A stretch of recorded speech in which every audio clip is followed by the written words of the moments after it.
Welcome to this new video on the Reddit Storylane. My family disowned me after my ex-girlfriend falsely accused me of assault, and now they want to reconnect. It all started when I discovered my girlfriend had cheated on me.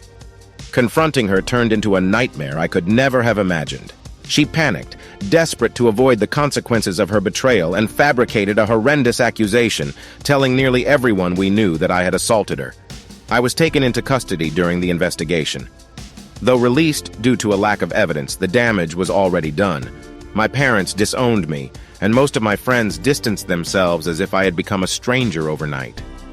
Even though the case never went to trial, my parents continued to believe I had simply gotten lucky. One person, my best friend, believed in my innocence and quietly helped me behind my parents' backs. With nothing left for me in that town, no friends, no family, and barred from attending college classes except for exams, I packed up what little I had and left.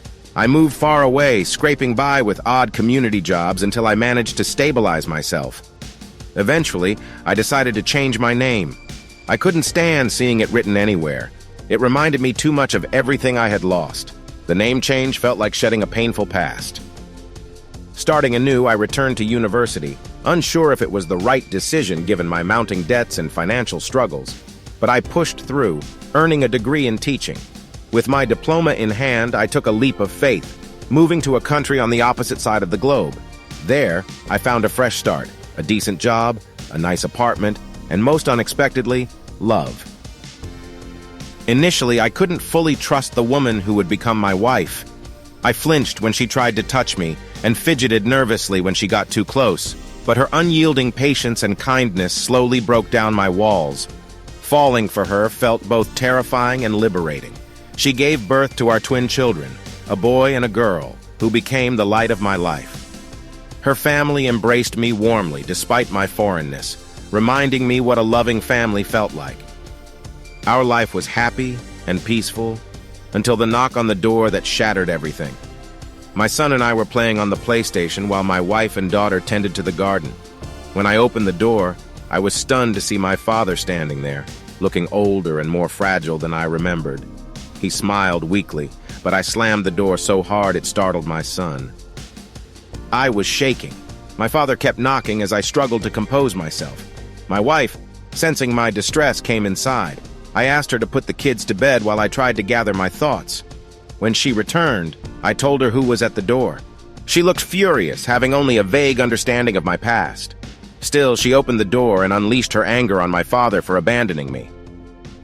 After she calmed down, I told her to take care of the kids while I spoke to him. He explained that while managing messages on my ex-girlfriend's phone, he had stumbled upon conversations between her and the man she had cheated with. In them, she expressed guilt for ruining my life and a desire to take everything back.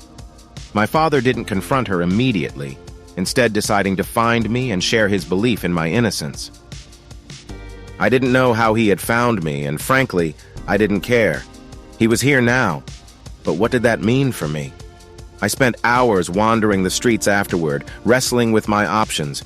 Should I turn him away and demand he leave me alone? Or should I reconcile with him and potentially meet my mother again after years of estrangement? Eventually, I visited my father at his hotel. I told him flatly that reconciliation was off the table.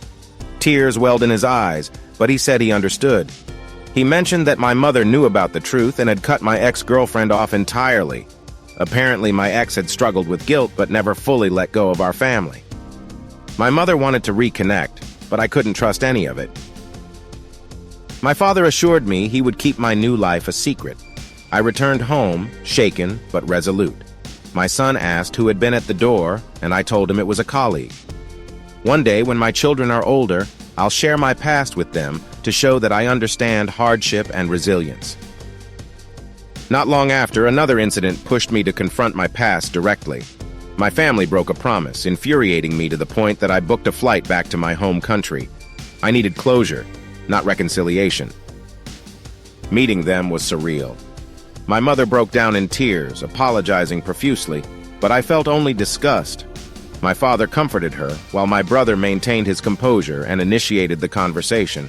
He asked how I had been. I cut through the pleasantries, stating that the meeting was on my terms and that I wasn't seeking reconciliation, only closure. I demanded to know why my parents had abandoned me despite the lack of evidence.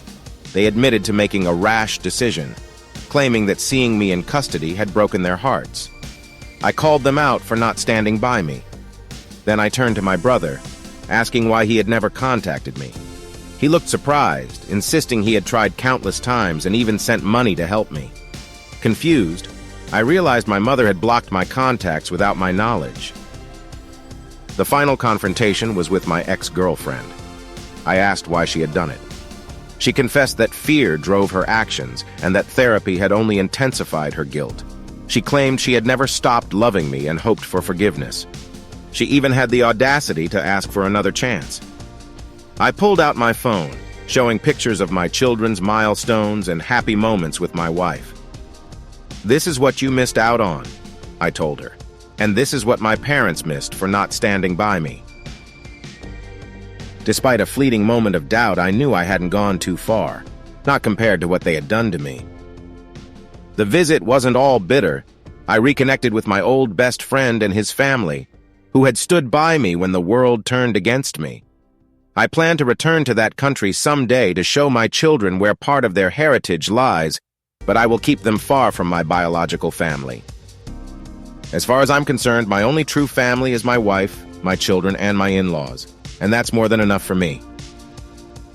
The years rolled on peacefully after that fateful visit, or so I thought. Life in the country I now called home became richer with each passing day. My children grew up curious about their origins, and my wife and I nurtured their love for both cultures. I never mentioned the reunion with my parents or the pain I had carried from those years. There was no need to poison their happiness. But life has a way of unearthing buried wounds. One afternoon, while sorting through some old papers, I stumbled upon letters my father had written. They were never sent, only drafts scrawled in his familiar, shaky handwriting. My wife found me on the floor with those letters scattered around me. "Are you okay?" she asked, concern lacing her voice.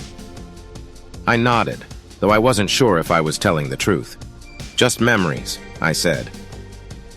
She sat beside me, picking up one of the letters.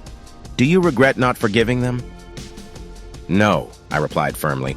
"I regret that they forced me into that position in the first place." She squeezed my hand gently, her silent support giving me strength. Years later, my father passed away. I received the news through a mutual acquaintance. My immediate reaction was numbness, followed by an overwhelming urge to protect my family from any resurfacing drama. I declined the funeral invitation, but sent a simple bouquet with a note, "Rest in peace." My mother wrote to me after that, expressing a desire to see her grandchildren. I was torn. My protective instincts told me to shield my children from the woman who had once erased me from her life. But curiosity gnawed at me. Had she truly changed? After discussing it with my wife, we agreed to let her visit under strict conditions. When she arrived, she looked older, frailer, but her eyes held a sorrow that seemed genuine. My children were polite but distant, sensing the unease in the air.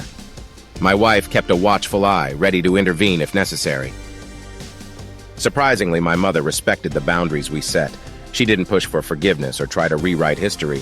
Instead, she quietly observed the family I had built, tears glistening in her eyes as she watched my children play. "You've done well," she said softly. "I had to," I replied. "No one else was going to do it for me." She nodded, acknowledging the truth of my words. That visit, though brief, marked the end of a long chapter in my life. My mother returned to her country, and we maintained a cautious but respectful correspondence. I didn't invite her back, but I no longer carried the weight of hatred. Looking back, I realized that forgiveness isn't about letting people off the hook. It's about freeing yourself from the chains of bitterness. My parents had lost the privilege of being part of my life, but I had gained something far greater: resilience, love, and a family that stood by me no matter what. My past may have shaped me, but it didn't define me. And as I watched my children grow, I knew that the legacy I was building with my wife was the only one that truly mattered.